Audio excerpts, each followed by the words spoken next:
Hello students, स्वागत है आपका हमारे चैनल जेपी ऑनलाइन स्टडीज़ पर। हम पढ़ रहे हैं क्लास 12th का फर्स्ट चैप्टर सॉलिड स्टेट, जिसके बेसिक इंट्रोडक्शन को हम कंप्लीट कर चुके हैं। अभी तक 3 लेक्चर हमारे ऑलरेडी हो चुके हैं। आज हम चौथा लेक्चर स्टार्ट कर रहे हैं, जिसमें हम डिस्कस करेंगे क्रिस्टलाइन मटेरियल्स के बारे में डिटेल स्टडी। और इस डिटेल स्टडी की शुरुआत होगी सबसे पहले क्रिस्टल लैटिस और यूनिट सेल के बारे में जानने में। तो हम सबसे पहले आज यहाँ जानने की कोशिश करेंगे कि किस तरीके से जो क्रिस्टलाइन मटेरियल होता है उसमें क्रिस्टल लैटिस और यूनिट सेल का रोल होता है। इन चीज़ों को हम समझेंगे। तो चलिए शुरू करते हैं हमारा आज का लेक्चर। और हाँ स्टूडेंट्स, हमारे चैनल को सब्सक्राइब करें ताकि आपको हमारे जो भी नए वीडियोस अपलोड हों उसकी तुरंत नोटिफिकेशन मिल सके।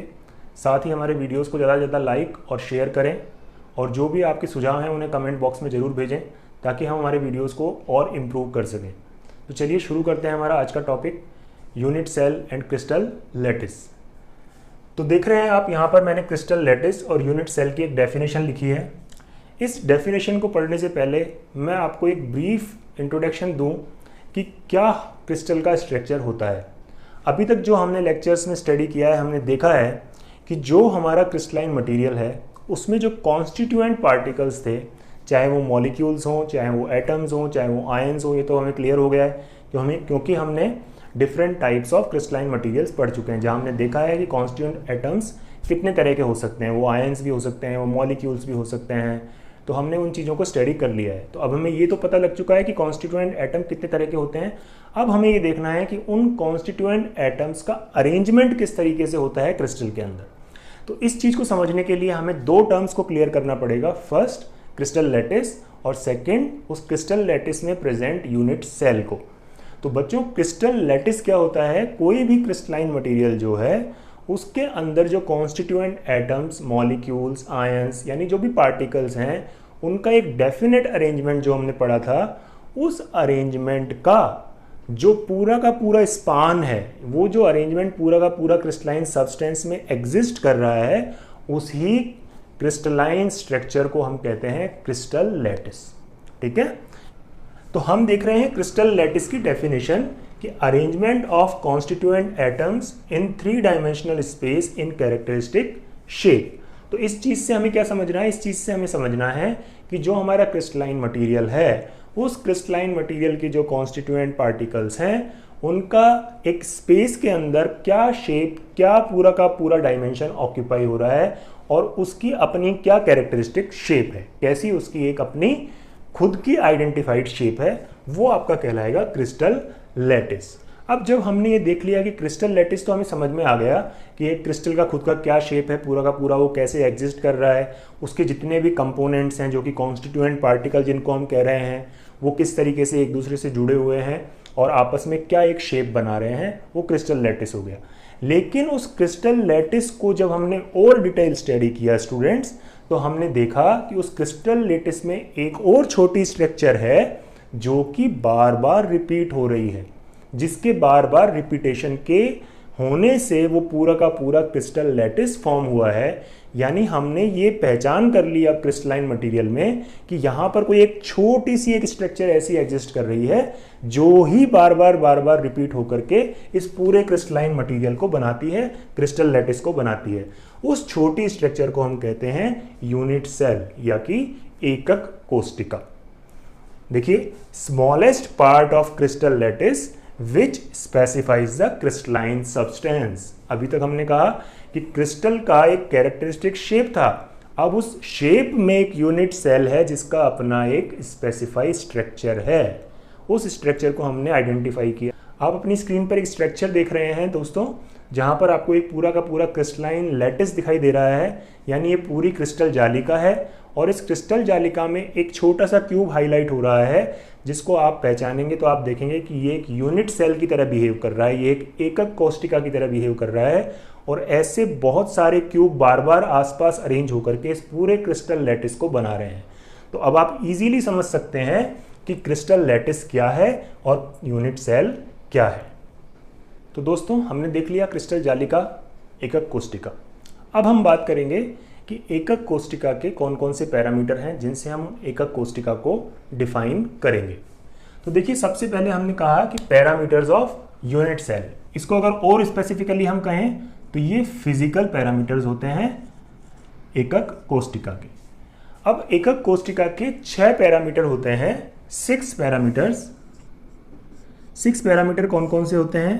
पहला 3 एजेस और 3 एंगल्स बिटवीन एजेस। अब ये हम समझते हैं कि ये किस तरीके से एक यूनिट सेल में प्रेजेंट होते हैं। तो देखिए ये जो एक क्यूब है, इस क्यूब को अगर हम एक्सिस पे ड्रॉ कर लें इस तरीके से, सपोज ये एक्स एक्सिस है, ये वाई एक्सिस है, ये जेड एक्सिस है, या आप इसको एक्स एक्सिस ले लीजिए, इसको वाई ले लीजिए और इसको जेड ले लीजिए। मोस्ट कॉमनली आपको बुक्स में इस तरह से मिलेगा।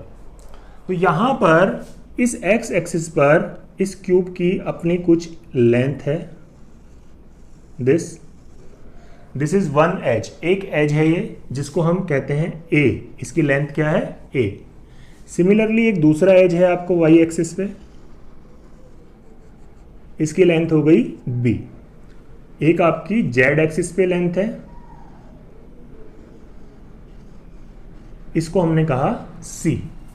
तो अब आपको ये चीजें समझ में आएंगी कि इस यूनिट सेल के अंदर 3 पैरामीटर जो हैं वो तो हो गए लेंथ के, जो कि हैं एजेस। इस क्यूब की एजेस आपको दिखाई दे रही हैं इस क्यूबिकल की। तो पहला हो गया ए, बी और सी, 3 एजेस हो गए आपके ए, बी और सी। ये एक यूनिट सेल के पैरामीटर्स होते हैं। किसी भी यूनिट सेल में ए, बी, सी अलग अलग लेंथ हो सकती हैं, जिनको जब हम ये आगे स्ट्रक्चर पढ़ेंगे कि कितने तरह के यूनिट सेल हो सकते हैं, डिफरेंट स्ट्रक्चर हो सकते हैं, तब हम और इसको समझेंगे, तब आपको बिल्कुल समझ में आएगा कि ये ए, बी, सी का क्या रोल है। लेकिन इस क्यूब में भी आप अच्छे समझ सकते हैं कि एजेस क्या रिप्रेजेंट करना चाह रहे हैं। तो देखिए ये जो ए एज है ये भी ए ही होगा, ये भी ए ही होगा, ये भी ए ही होगा, क्योंकि ये चारों सेम लेंथ के हैं। बी ये चारों सेम होंगे, सी ये चारों सेम होंगे। तो इस तरीके से आप समझ सकते हैं कि 3 पैरामीटर मिलेंगे आपको जो कि एजेस के मिल रहे हैं। अब 3 एंगल्स भी मिलेंगे आपको। पहला एंगल मिलेगा ये, सेकंड एंगल मिलेगा आपको ये, और थर्ड एंगल मिलेगा आपको ये। इन एंगल्स को भी नामांकित किया गया है, इन एंगल्स को भी एक नाम दिया गया है, उसका भी एक पैटर्न है कि ए और बी एज के बीच में जो एंगल बनेगा उसको हम बोलेंगे गामा।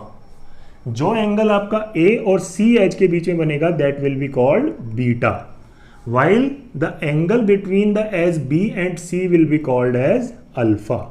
तो अब आपको 3 एजेस और 3 एंगल्स मिल गए, अल्फा, बीटा और गामा। अब आगे हम देखेंगे कि इन एजेस और एंगल्स के बेसिस पर कितनी तरह के ज्योमेट्रिक शेप, ज्यामितीय संरचनाएं एक क्रिस्टल का यूनिट सेल बना सकता है।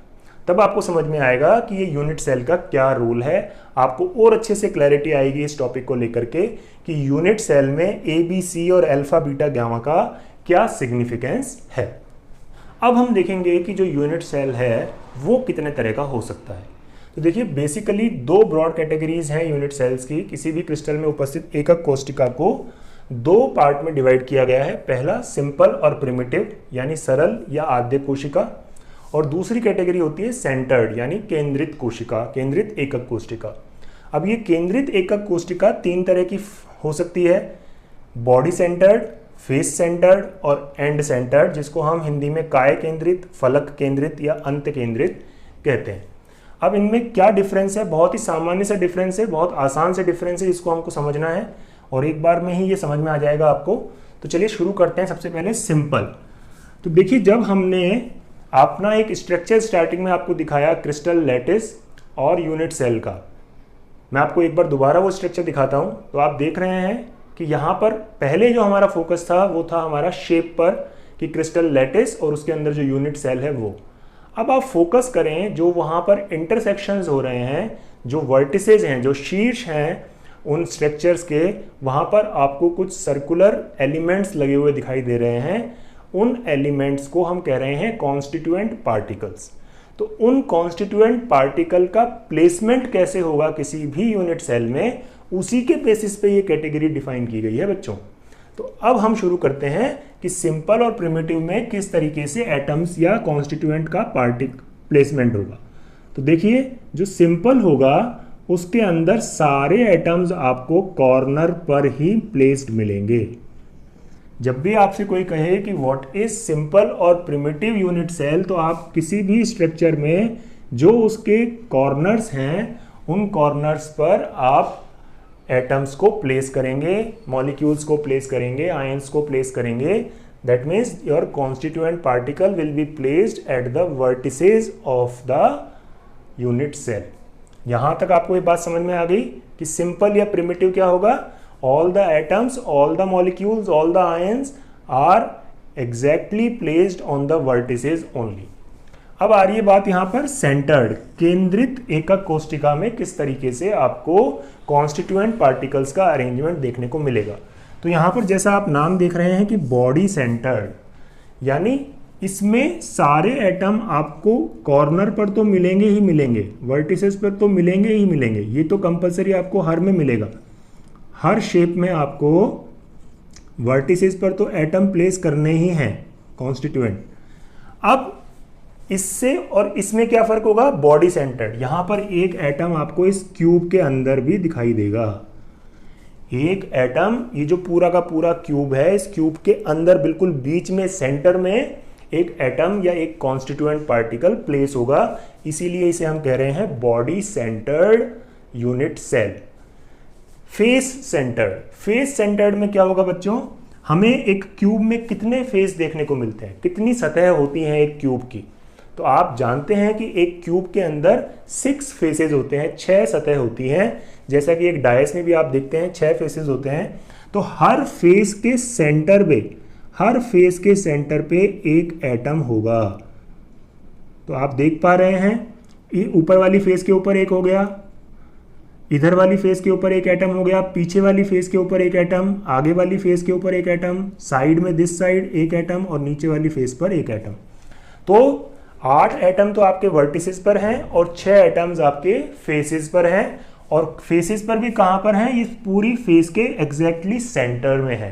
तो इसीलिए इसको हम कह रहे हैं फेस सेंटर्ड। फलक, जो भी आपके क्यूब है उसका जो फेस है, फलक है, उसके सेंटर में जो एटम्स प्लेस हैं, इसीलिए इसे कह रहे हैं फेस सेंटर्ड। इन सब एकक कोष्टिकाओं में कॉर्नर पर तो एटम रहेंगे ही, ये मैं आपको बार बार बता रहा हूं।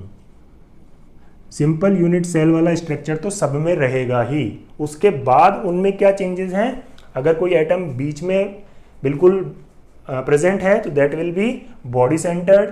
अगर फेसेस के सेंटर पर प्रेजेंट है तो फेस सेंटर्ड। और जब किसी भी केवल 2 फेसेस पर प्रेजेंट है, और फेसेस वो 2 कौन से, आमने सामने के 2 फेसेस पर कोई 2 एटम प्रेजेंट है केवल, या तो इन 2 फेसेस पर या इन 2 फेसेस पर या आगे पीछे वाले 2 फेसेस पर, केवल 2 फेसेस पर अगर आपके एटम्स प्रेजेंट हैं तो आप उसको बोलेंगे अंत केंद्रित या अंत्य केंद्रित एकक कोष्टिका। तो इस तरीके से हमने समझ लिया है कि जो यूनिट सेल हैं वो 2 हैं, सिंपल और सेंटर्ड। सिंपल आपकी नॉर्मल जो बन गई है, और सेंटर्ड में 3 हैं, body, face and and centred. And का मतलब 2 एंड जो हैं, 2 आपके फेस के एंड हैं, उनके सेंटर पर कोई आपके कॉन्स्टिट्यूएंट पार्टिकल्स प्रेजेंट।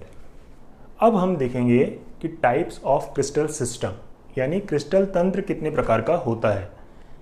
जिसका मतलब है कि हमने जो यूनिट सेल के पैरामीटर्स स्टडी किए, जिसमें हमने उसके एजेस और उसके एंगल्स, तो मैंने आपको बताया था कि अब आपको आगे क्लैरिटी आएगी कि जब हम वेरियस शेप्स स्टडी करेंगे, ज्योमेट्रिकल शेप्स, कि कितने तरह के यूनिट सेल्स हो सकते हैं, वो डिटरमिन होंगे on the basis of these physical parameters जो कि हमने स्टडी किए थे, A B C alpha beta gamma. 3 axes थी, A B C, and 3 angles थे आपके अल्फा बीटा एंड गामा।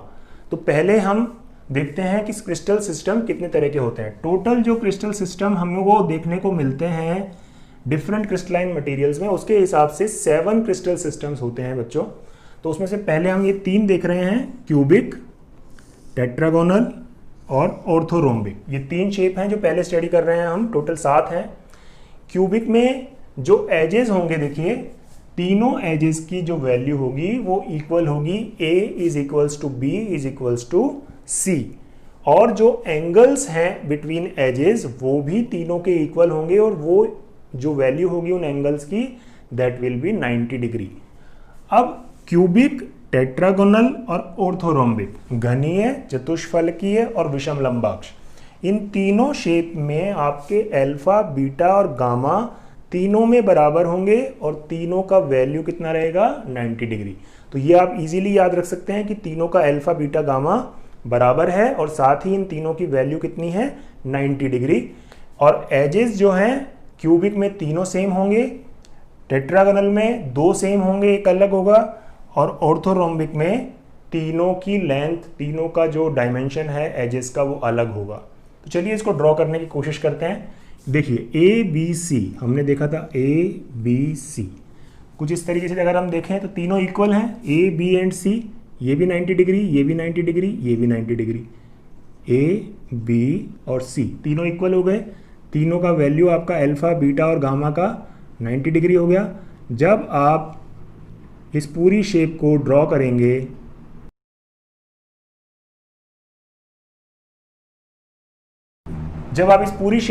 करेंगे तो आपको जो शेप मिलेगी that will be the cubic shape, perfect cube. क्योंकि क्यूब में हम जानते हैं सारे एजेस इक्वल होते हैं और कोई भी एंगल आप देखें each angle is of 90 degree. इसके बाद में आप टेट्रागोनल देखिए, चतुष्फलकीय है, यानी हमारे पास में अब ए और बी ये दो बराबर हैं, लेकिन सी का लेंथ थोड़ा सा अलग हो जाएगा। सी का लेंथ छोटा भी हो सकता है, बड़ा भी हो सकता है। देख रहे हैं ए बी और सी, ए और बी इक्वल है लेकिन सी का लेंथ अलग है, लेकिन जो तीनों में एंगल हैं वो तीनों 90 डिग्री ही मिलेंगे। अल्फा, बीटा, गामा आपको अभी भी 90 डिग्री ही मिलेगा।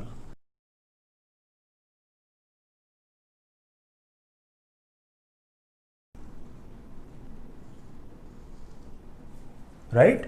तो इस तरीके से हम एक टेट्रागोनल स्ट्रक्चर ड्रॉ कर सकते हैं, आप देख पा रहे हैं। अब हम बात करते हैं ऑर्थोरोम्बिक यानी विषम लंबाक्ष। विषम का मतलब इसमें तीनों के तीनों एजेस जो हैं इक्वल नहीं होंगे। A is not equals to B is not equals to C। अब इसकी स्ट्रक्चर ड्रॉ करने की कोशिश करते हैं। तो देखिए A अलग है, B अलग है और C और अलग है। A की लेंथ, B की लेंथ और C की लेंथ आपस में इक्वल नहीं है, लेकिन तीनों के जो एंगल्स हैं वो तीनों सेम 90 डिग्री ही रहेंगे। ये चीज हमें समझनी है।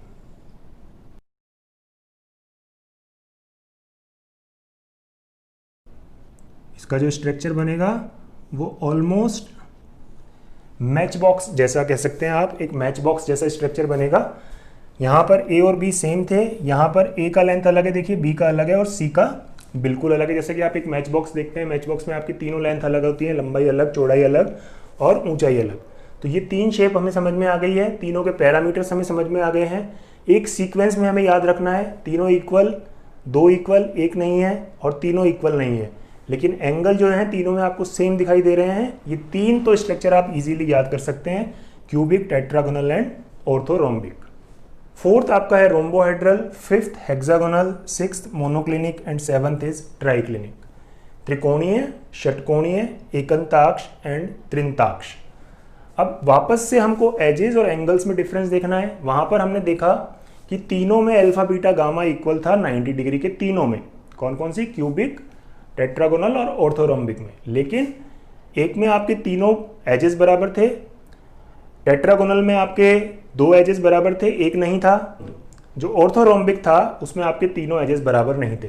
सिमिलर पैटर्न देखिए यहाँ पर भी फॉलो हो रहा है। रोम्बोहेड्रल में आपके सारे एजेस इक्वल होंगे, लेकिन यहाँ पर जो एक कैच है वो ये है कि अल्फा, बीटा, गामा ये एंगल का वैल्यू चेंज हो जाएगा। यहाँ पर जो आपको इंपॉर्टेंट चीज दिखाई दे रही है कि रोम्बोहेड्रल और क्यूबिक, अगर हम डिफरेंस याद करें कि क्यूबिक और रोम्बोहेड्रल में क्या चेंज है, तीनों में दोनों में एजेस तो तीनों समान है, सेम है, लेकिन अल्फा, बीटा, गामा क्यूबिक में 90 डिग्री था और यहाँ पर तीनों अल्फा, बीटा, गामा सेम है, लेकिन वो 90 डिग्री नहीं होंगे। आपको एक शेप दिखाई दे रही है जो कि रोम्बोहेड्रल की शेप है, ठीक है। यानी यहाँ पर तीनों आर्म्स देखिए बराबर हैं, तीनों एजेस बराबर हैं, लेकिन अल्फा, बीटा, गामा के जो मान हैं स्ट्रक्चर में तो सेम है लेकिन वो 90 डिग्री नहीं है, परपेंडिकुलर नहीं है तीनों एजेस एक दूसरे के। नेक्स्ट आप आएंगे हेक्सागोनल पे। हेक्सागोनल की स्ट्रक्चर में आपको दो एजेस तो आपको सेम दिखाई देंगे, जैसा कि आपको स्ट्रक्चर में दिखाई दे रहा है ए एंड बी, लेकिन जो उसकी हाइट है हेक्सागन की, सी लेंथ, वो आपकी डिफरेंट होगी। इसी वजह से हेक्सागन में आपको एक चीज जो देखने को मिलेगी कि अल्फा और बीटा दो एंगल तो पर्टिकुलरली परपेंडिकुलर होंगे 90 डिग्री पे, लेकिन एक एंगल हेक्सागन में आपको पता है कि वो 120 डिग्री का होता है। अगर नॉर्मल हम एक हेक्सागन का स्ट्रक्चर ड्रॉ करें,